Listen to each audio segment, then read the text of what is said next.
If you are a Coventry-based business and looking to grow in 2026 via different digital marketing strategies, today I'm joined with Kazra and we're going to go through all different types of digital marketing channels that you could be doing to get a consistent flow of inquiries.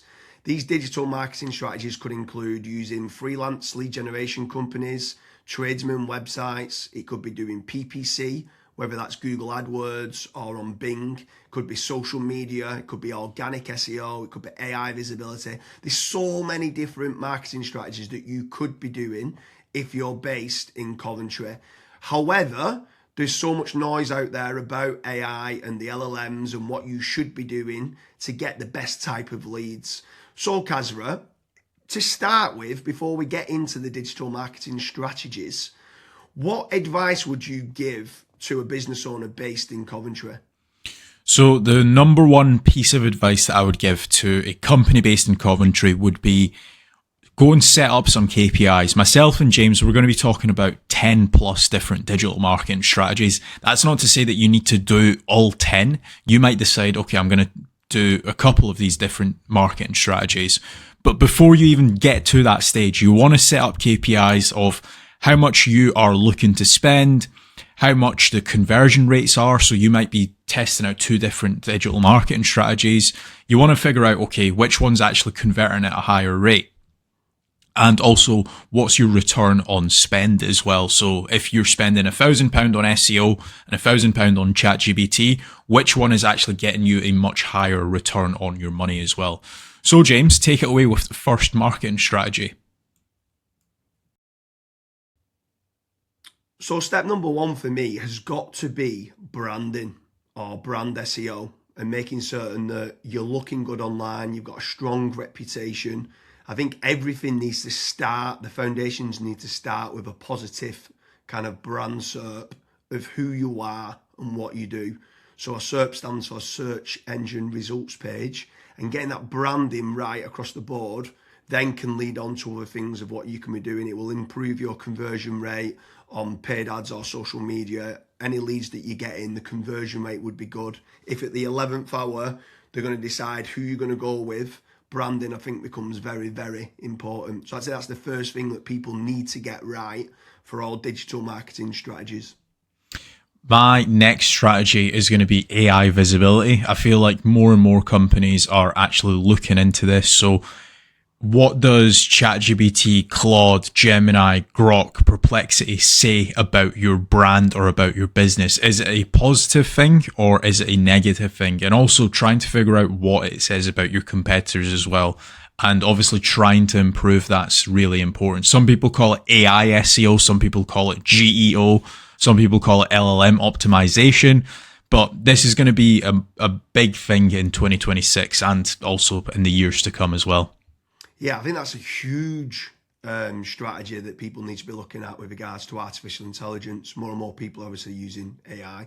The next one for me is filling in the form at FatRank or Promo SEO, which do a commission-based lead generation service for UK companies looking to grow. I think it's important to be looking at your own digital marketing efforts to generate your own leads, but also if you can use some freelancers and outsource some as well, you've got that diversification of leads.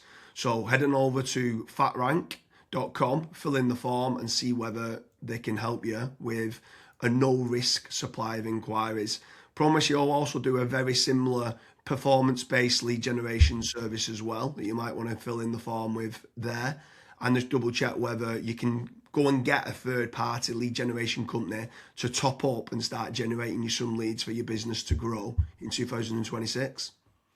Yeah, and then next on the list is Google Business Profiles, so Google Map listings. This is like local SEO where you basically just try and get more reviews. You build out your Google Business Profile in your local area. Now, there's pros and cons to this. I think the biggest pro is that once it is actually ranking, you're going to be consistently generating leads. However, to get from nowhere, like let's say you do not have a Google Maps listing at all, to get it ranking to position number one, the issue you've got with that is there might be, let's say, a 60 or 100 review deficit.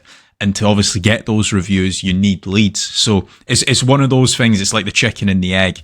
I for one just think it's good for personal branding or for branding of your company. So always try and get the Google Maps listing, but you should always know the pros and cons to it as well. Yeah, for certain. If you're in a local area, you want to try and get those local maps listing. For me, you need to be omni-channel and omnipresent. Yeah.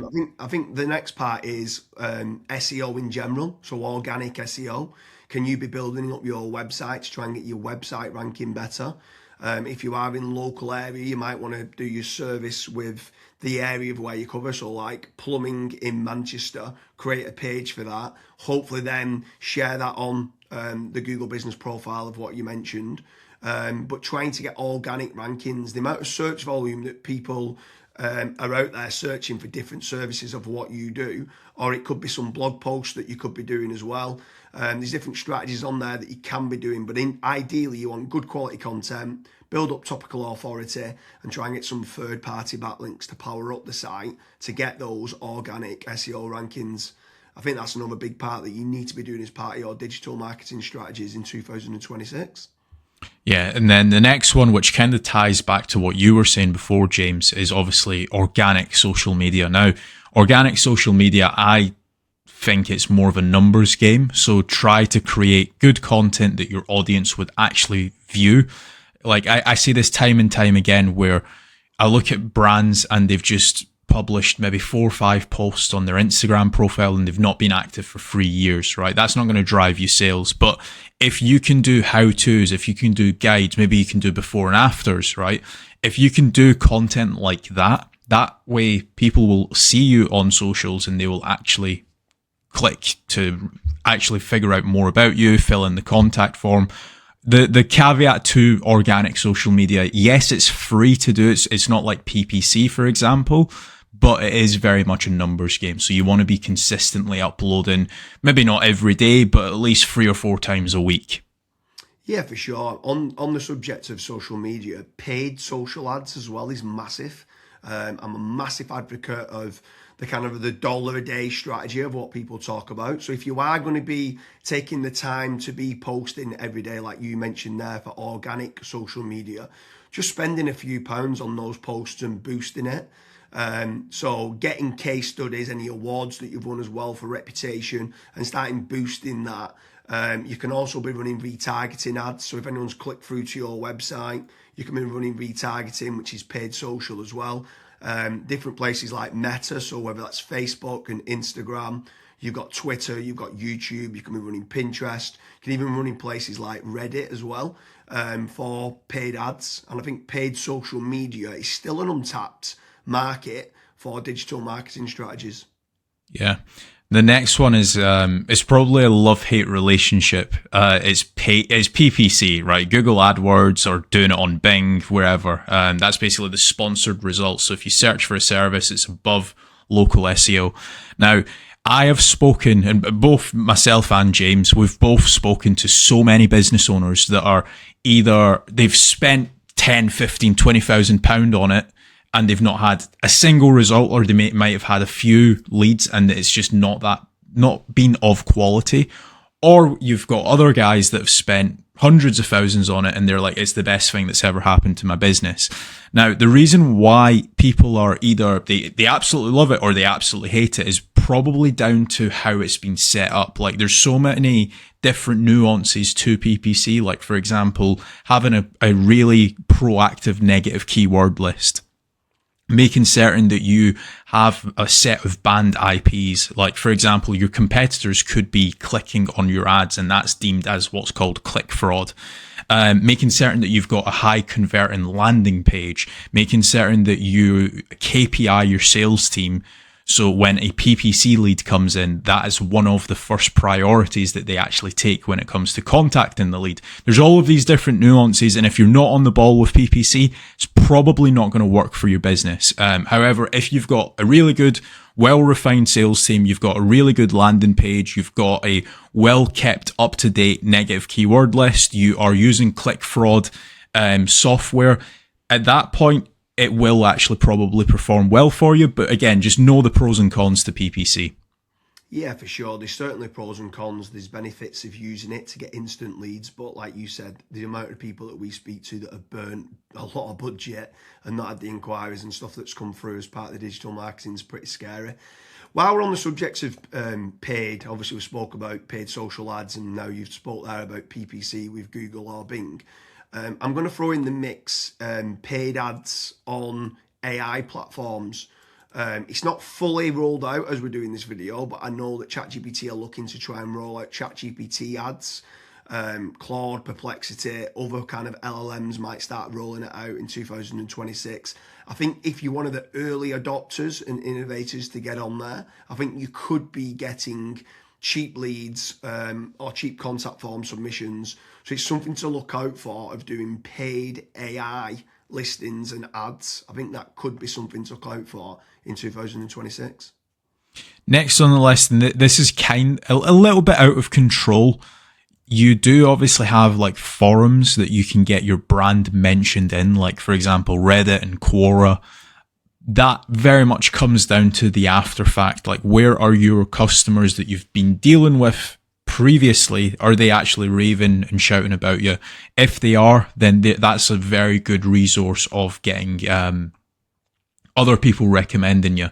So if you can get that, again, it's a little bit out of your control, but asking for reviews, asking for them to recommend you to friends, to people, that can obviously generate you a decent amount of leads and inquiries as well.